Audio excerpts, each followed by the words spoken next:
I didn't move to Glen Haven for its charm, although it had plenty of it in the brochure's old world houses, crooked sidewalks, and a heavy coat of small town silence that city people like me are supposed to crave once we get tired of traffic and insomnia. What drew me in was the price cheap rent, secluded space privacy. That's what the ad promised.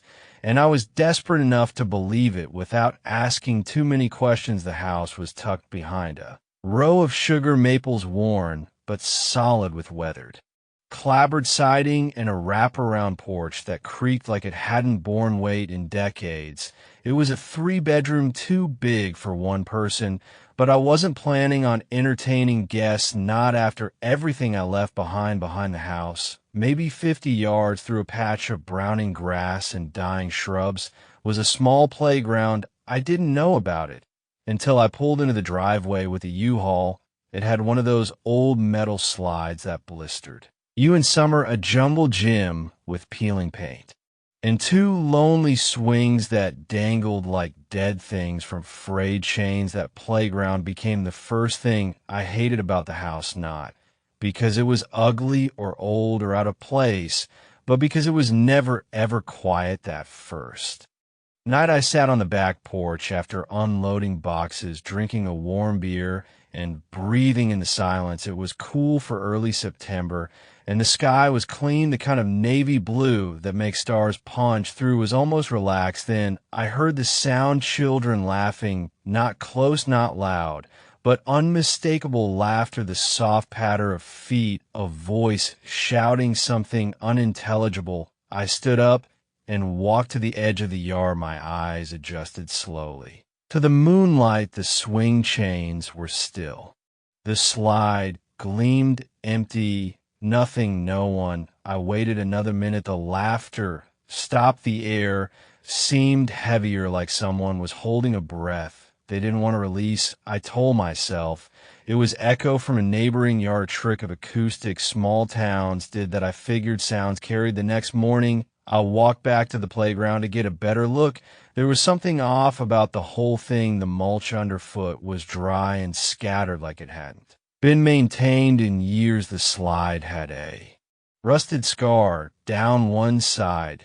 The jungle gym was missing 3 rungs. One of the swing seats hung at an angle, half torn, and yet there were no signs of weather damage, no graffiti, no trash. It wasn't used, but it wasn't abandoned either. Then I noticed something strange on the mulch beneath the swings. Were footprints, bare feet, small, maybe child-sized, but too clean, too recent. The mulch was soft and dry. Any footprint should have scattered after a wind or rain. There hadn't been any rain. I crouched down and touched the indentations. They were real fresh, but they stopped abruptly after 5 or 6 paces, disappearing completely near the edge of the climbing frame. That day, I bought a camera, not a fancy one, just a trail cam like hunters use. I set it up behind the old shed with a clear view of the playground. I told myself I just wanted to be sure, and because part of me hoped it would catch something, even if it was just local kids sneaking in after dark. But the footage from the first night showed nothing, not one frame of movement, not one shadow, except at 8 a.m. The audio picked up something faint, a voice, high-pitched whispering. I played it a dozen times, cranked the volume, looped the clip. It was a single word, stay. I tried not to think about the voice. I deleted the audio, convinced myself it was a glitch in the recorder or wind slipping across the microphone just right.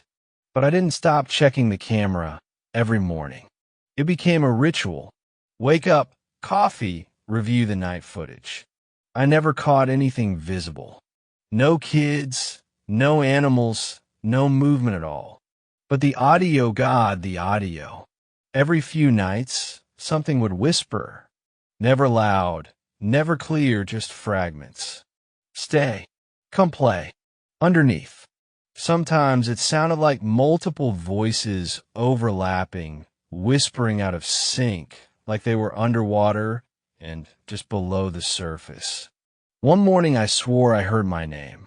That was the first time I nearly packed a bag and left. The footprints started showing up more often, too. Always small, always barefoot. Sometimes 2 sets, sometimes 3. They'd appear under the swing set, circling the jungle gym, even leading halfway toward the back steps before vanishing.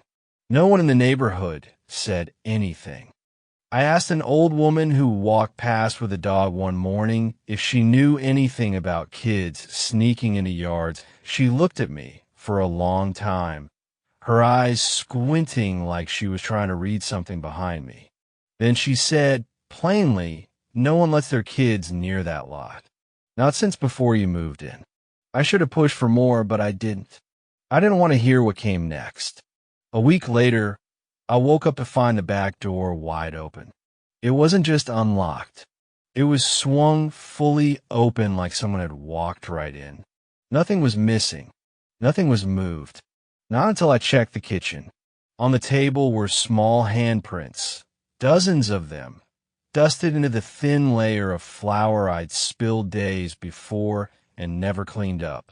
They weren't smudged like someone wiping them with fingers. They were delicate, placed intentionally, perfectly spaced, each one facing the same direction, toward the living room. That night, I didn't sleep. I sat in the corner of the living room, lights off, a baseball bat in my lap, heart hammering until I couldn't feel my hands anymore. At 3:08 a.m., like clockwork, I heard again. Laughter. But this time it wasn't outside. It was inside the house. It came from the hallway behind me, where the guest bedrooms were. I stood up slowly, bat trembling in my grip, and crept toward the dark hall. As I passed the first door, it swung open hard, slamming into the wall behind it.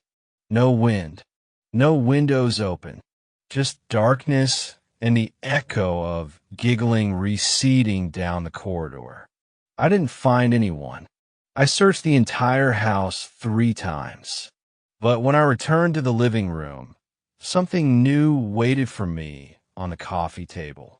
A red crayon. I hadn't owned crayons since I was a kid. I lived alone. My friends didn't have children. The crayon sat there like it had always belonged, a quiet insult against everything I thought I understood. The next day, I checked the trail cam footage again. The timestamp 3:08 lit up like a warning, but again, no movement. The swings hung still. The mulch didn't stir. But the audio changed. A song, a lullaby, sung in the softest, coldest voice I've ever heard. Ring around the rosy, a pocket full of. The voice stopped. There was a long pause. Then, in a voice that sounded too close to my ear despite being recorded, it whispered, "We all fall down." I turned off the camera. I couldn't watch anymore. The dream started soon after. I'd wake up screaming, my skin coated in sweat, the sheets twisted like ropes. In every dream, I was standing at the edge of the playground, but it was different now. The slide had turned black. The swings swayed without wind. And underneath the jungle gym was a hole, a round pit dug into the ground, pulsing like a heartbeat. Something waited inside it. Something with children's voices. I stopped checking the trail cam. I left it recording, sure, but I stopped watching. Something about the lullaby felt like a boundary had been crossed, like I'd stared too long into something that had noticed me back. I tried to go back to normal routines, coffee in the morning, pacing the yard, pretending not to glance at the playground through the kitchen window, but nothing about the house felt normal anymore.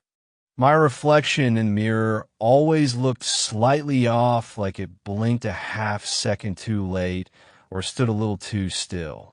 The pipes started groaning at night. The walls clicked and settled like bones adjusting in sleep. I told myself it was age, old plumbing, old house stress, insomnia, but I knew I was lying.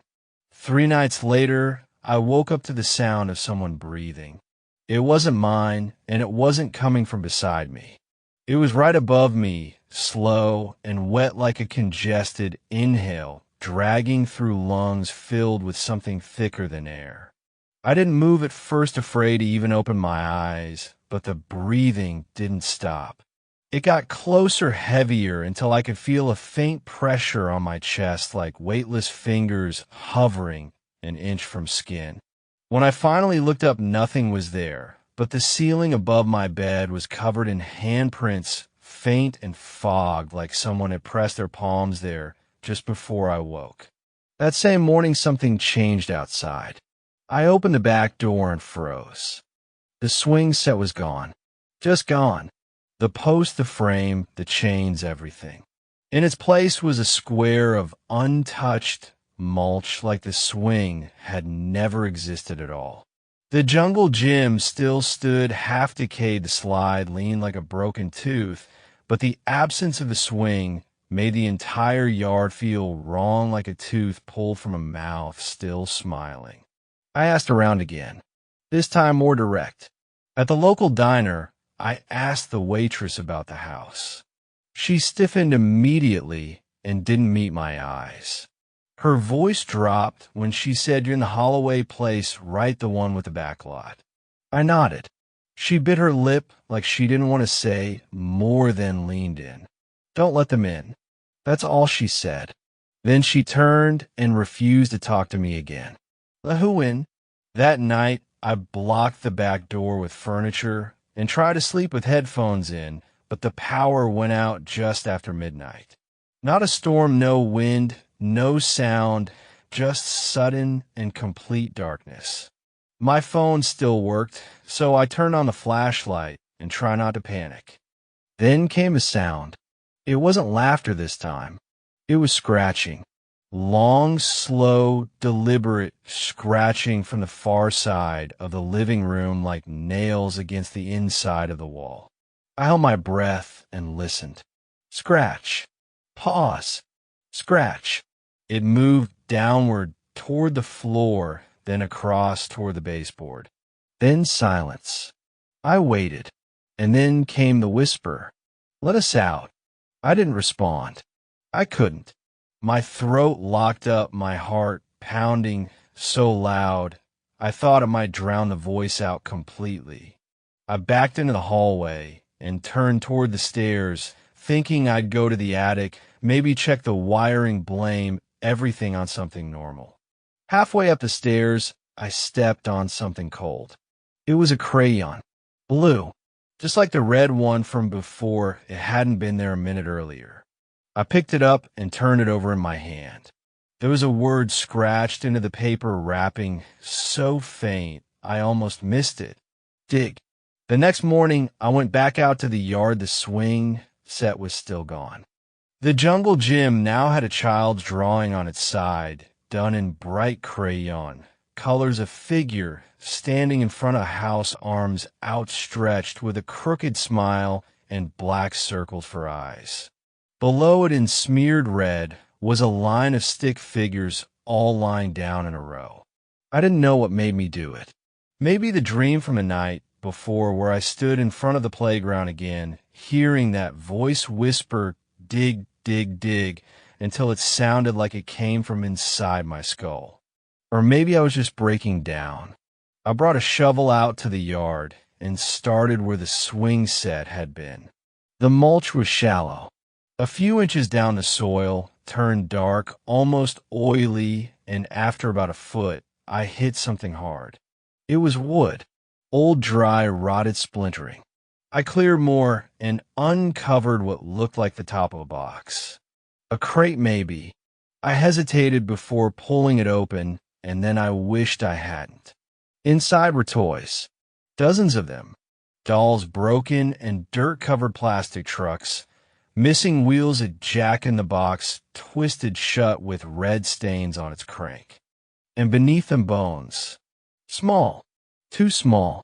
I ran. I drove until I couldn't see the town lights in my mirror anymore. I pulled into a gas station 40 miles out and sat in the car for nearly an hour. I called the police eventually and told them what I found. They sent someone out to check. I didn't go back right away, but they told me the same thing they told everyone else. They found nothing. No box. No bones. Just a patch of disturbed earth and a man who sounded like he needed a therapist more than a police report. I knew I couldn't go back, but part of me also knew it wasn't over. That night, I stayed in a motel. I left the bathroom light on. At 3:08 a.m., the TV turned on by itself. Snowy static. And behind the static buried under it like a ghost stitched into the signal, I heard children laughing. I couldn't sleep. Not after finding that box of toys and bones, or after the TV came on by itself that night, broadcasting static and muffled laughter. I checked out of the motel before dawn, refusing to waste another night staring at a broken screen. I drove straight back to Glen Haven, my mind racing with questions and dread. The town felt different in daylight, hollow, hesitant. People avoided looking at me, stepping aside when I passed. The diner was empty. The street was still. It was as if something had exhaled through the town and everyone else had followed its breath. I went straight to 3C. The house stood silent, but waiting. I stood on the porch, my shadow falling sideways, and I heard it, soft whispers drifting out through the open window. Come play. The door was unlocked again. My hand shook as I pushed it open. Inside, nothing had changed. No footprints, no toys, no mud. The flower prints were gone. The crayon wasn't there anymore. Everything looked pristine, as though erased overnight.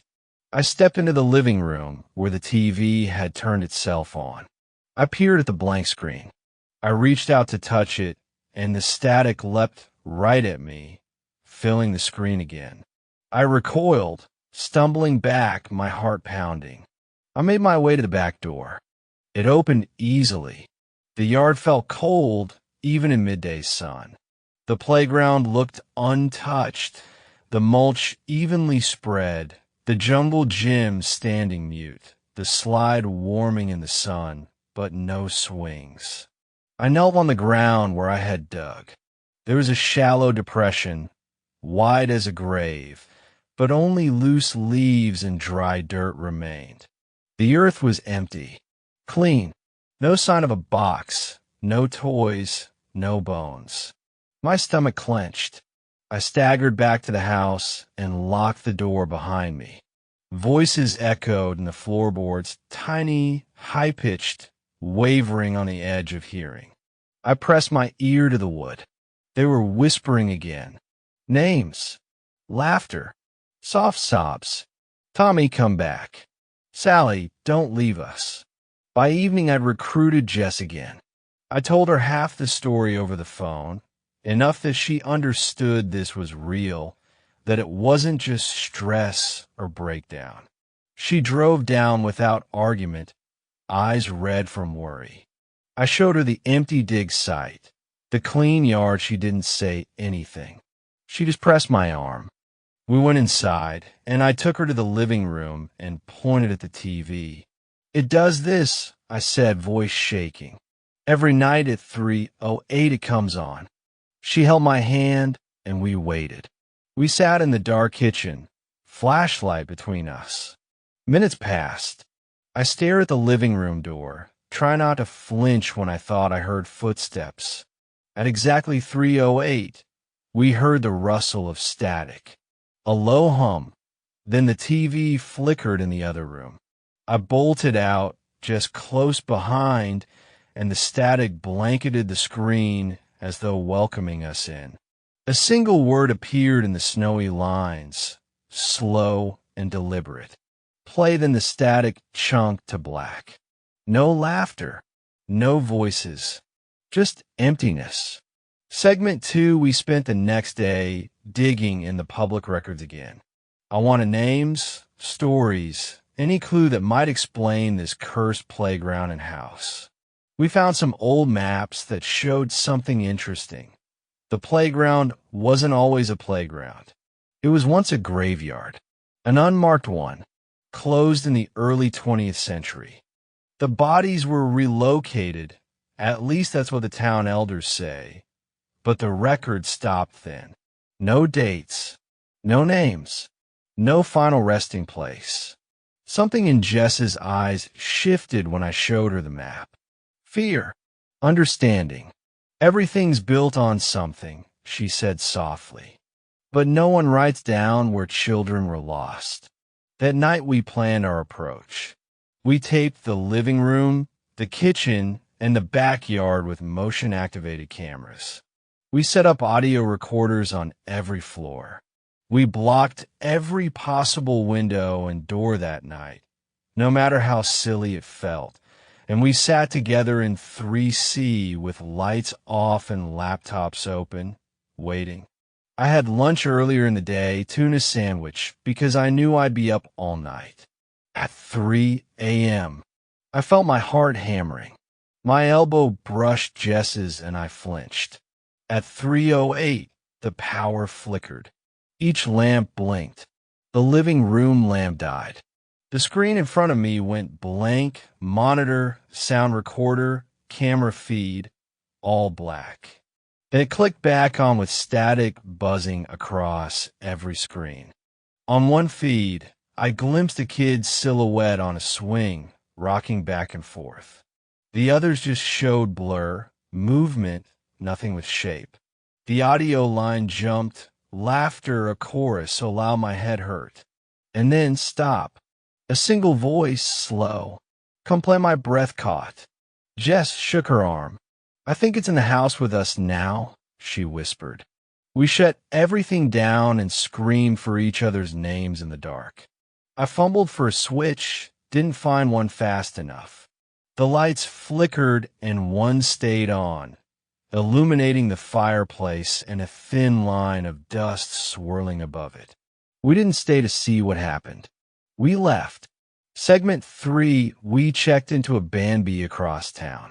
I don't know if it helped to be away or if I just missed it less, but that night we both managed to sleep. We came back at sunrise. My unease flared again as the windows brightened. I told Jess we had to finish this. We needed to show the world, someone, before it killed someone. We returned to the dig site. The earth had returned to even ground again. I stood there, shell-shocked, until Jess nudged me to keep moving. We made our way behind the jungle gym and found something new. A small metal ring hammered into the wood of the frame, high enough to grab with a stretch. Rusted old. We pulled it and expected to find nothing, but a panel shifted away easily, revealing a hollow space inside. It was a small crawl space, just big enough to fit a kid. Inside was damp earth and rotted wood, but also artifacts. A photograph, cracked and faded, a group of smiling kids standing in front of a slide. Children clearly barefoot. They looked like they belonged here. One in the front row had his eyes scratched out. Jess gasped and dropped it. Inside the crawl space, we found other items. A toy car, broken. A frayed teddy bear stuffed between the beams. A ragged book of nursery rhymes. And etched into one plank, in childish scrawl, were the words, "We still play here." We stared at each other. We had found something. Segment 4 that night, we returned, armed with evidence, recordings, anything. I recorded us speaking to the voices. I crowbarred that little panel open again, and I said into the crawl space, "Is anyone down there? Want to help?" I'm sorry." Nothing answered. I set the recorder inside and left. I stayed awake in the car parked across the street until morning. When I watched the recording later, I saw shadows moving inside the panel. Faint, but unmistakable. Audio caught speaking. "Yes, they come play." The voices were soft but urgent. Just before dawn, the sound of footsteps on the porch. The front door opened and closed on its own, and the baby monitor I'd brought in to test the hall rattled across the floor, playing a child's song twice before it died. That morning, I decided we could never stop it. The house and playground would never let us leave. We had stirred something deep and old. We needed help. We needed to seal it. The crawl space behind the playground gave me nightmares. I kept seeing that teddy bear's torn smile and the scratched-out photograph in my sleep. The most disturbing part wasn't what we found. It was what we didn't. The space was too small to be a hiding spot, yet held the stench of something long rotted, something that once moved and breathed. Jess didn't want to go back. She said we had enough to expose the house, the yard, the town. But something had changed in me. I wasn't just chasing answers anymore. I was trying to stop it. Whatever it was. I couldn't walk away now. Not with children's voices still echoing in the night, begging to be heard. We stayed in a motel that night, far from 3C. I reviewed footage again, frame by frame, soundbite by soundbite. One of the clearest voices came through at 3:14 a.m. under us. That same night, Jess dreamt she was being dragged under the playground with chips. Not by hands, but by laughter. She said it felt like fingers slipping into her thoughts. The next day we went back one more time. We lifted the fake panel and cleared the crawl space, this time more methodically. There were old bolts in the corners, hinges. We hadn't noticed them before. The rotted wooden floor was actually a hatch. It took us 30 minutes to pry it open. A foul, earthy smell hit us first, damp rot, and something worse. Jess gagged. There was a small ladder. Metal. Rusted. Leading down. "I'm going," I said. "You don't have to." Jess grabbed my arm. Like hell I'm staying behind. I went first. It wasn't deep, just enough to stand upright. A subterranean chamber, maybe 8 feet by 8, lined in crumbling brick. It looked like a forgotten foundation room. But the walls were covered in something different. Names. Dozens. Scratched in chalk. Etched in charcoal. Gouged in with nails. Children's names. Andrew. Liam. Maria. Chloe. Lexi. Tyler. I read them aloud until my voice shook. Then I saw one name etched differently. Deeper. Repeated across one entire wall.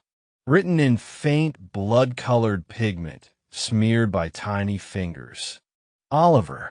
Oliver. Oliver. I called out once. I don't know why. Something responded. It wasn't sound. It was pressure. The air thickened. My ears rang. Then above us a sound. The ladder rattled. We bolted. The house felt different that evening. We went inside to check the footage, hoping to catch something from inside the crawl space. As soon as we stepped in, the front door shut behind us with a loud snap, like a trap resetting. Then we heard it. Footsteps overhead. But the upstairs had always been empty. Jess whispered, "We should leave." I agreed. We turned. The door wouldn't open. Deadbolt. From inside, we ran to the kitchen. Every window was locked tight. The latches suddenly rusted shut.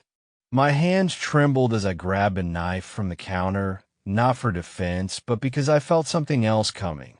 Then we heard the TV. From the living room, static again, loud and warping. The screen flashed symbols now, not words. Spiral shapes. Childlike figures drawn in white on black. I stepped closer. The symbols shifted. Faces formed. One of them was mine. Jess grabbed my wrist. "Don't look at it. Don't let it in." But I already had. The screen cracked. Then a voice behind us. "I live in the picture box." We turned. Nothing. Empty room. Then laughter from the ceiling. Dozens of voices. It sounded like a party in the attic. I screamed, "What do you want?" Silence. Then, from all around, the walls, the floor, the air itself, "We want to play." We made it out. We broke a back window with a chair, crawled out bloody and shaking. Jess refused to go back. I was close to agreeing, but I needed answers. That's when I remembered something. In one of the town records, years ago, I'd seen a mention of a caretaker. A woman who used to clean the grounds before the playground was built. Her name, Doris Evelyn Call. She was 94 now, still alive, in a care home 2 towns over. I drove there alone. The nurses didn't even blink when I said her name. "She doesn't speak anymore," they warned. But she did to me. I showed her a photo, the playground. Her hand trembled. I whispered, "What happened there?" Doris stared through me at first. Then her lips moved. Cracked. Slow, but deliberate. "We buried them. Where they fell." My skin prickled. "Ooh." She didn't blink. "The lost ones." She coughed, wheezed. Her next words were nearly a whisper. "They called him Oliver. He wasn't a boy. Not really. Looked like one. Sounded like one. But he opened things. In their minds. In the walls. The children played with him. Then they changed." I asked what changed meant. She didn't answer. She just started humming a lullaby. One I'd heard before, faint, on the baby monitor. I went back to the house one last time. Jess didn't come. I brought gasoline, matches, a hammer, salt, iron nails. I scattered salt around the crawl space and across the names in the basement. I hammered nails into each corner, chanting the old nursery rhyme Doris had begun, something about closing eyes and holding breath and never answering knocks from the wrong side. The house groaned. I poured the gas upstairs. I lit one match. I let it fall. The house burned. I watched it crackle and scream. No fire trucks came. No neighbors emerged. The town was silent. The laughter rose once, shrill and high, before the roof caved in. Then silence, but I still hear it sometimes. Late at night, in dreams. Come play, and I don't think it's done with me yet. I believe the fire ended it. The flames devoured the house and everything inside, the crawl space, the playground, the ghosts. I watched it burn in silence, far too calm for what it meant.